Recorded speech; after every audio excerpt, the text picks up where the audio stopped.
সত্যি কথা বলতে গেছি তাদের কাছে কোনো প্রত্যাশাই নেই আমার, একদম কোনো কিচ্ছু প্রত্যাশা নেই। কারণ প্রত্যাশা তখনই করতাম তাদেরকে যদি আমরা এমনি এমনি ভোটে দাঁড়ানোর পর পাশ করে নিয়ে আসতাম। এই দুই প্যানেলের যারা ক্যান্ডিডেট তারা গত 1.5-2 মাস ধরে যে পরিমাণ পরিশ্রম করেছে আমি শুনেছি বা দেখি ফেসবুকে আপনাদের কল্যাণে, তাতে মনে হয় তাদের কাছে এর চেয়ে বেশি কিছু আর প্রত্যাশা করা উচিত না। তারা অনেক পরিশ্রম করে ভোটে দাঁড়িয়েছেন এবং অনেক পরিশ্রম করেই পাশ করছেন। তাদের যদি আমরা এমনি পাশ করে আনতে পারতাম তাহলে মনে হয় তাদের কাছ থেকে আরও বেশি কিছু আদায় করতে পারতাম।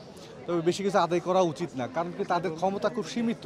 তাদের একটাই দায়িত্ব যে সাধারণ শিল্পীদের কোনো সমস্যা হলে তারা একটু দেখবে, এর চেয়ে বেশি কিছু তাদের কাছে আশা করাও আমাদের ঠিক না। তারা যে বিশাল কিছু একটা পরিবর্তন নিয়ে আসবে চলচ্চিত্রে এটাও ভাবাও ঠিক, এটা তাদের পক্ষে করা সম্ভব না।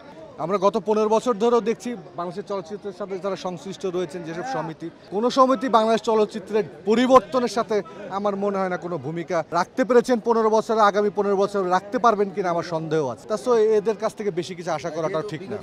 শুনেন, সবসময় যে একরকম যাবে এটা ভাবাও ঠিক না। কোনো সময় ভালো যাবে, কোনো সময় খারাপ যাবে, এটাই প্রকৃতির নিয়ম। একসময় খারাপ গেছে, এখন হয়তো ভালো যেতেও পারে, দেখি না কি হয়।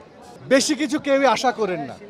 অতিরিক্ত যে এরা বিশাল কিছু পরিবর্তন করে ফেলবে চলচ্চিত্রে, এটা ভাবা সম্পূর্ণ রকম ভুল। এবং বিশেষ করে দেশের সাধারণ মানুষ, আপনাদেরকে বলছি, এদের কাছে বেশি কিছু আশা করেন না কিন্তু।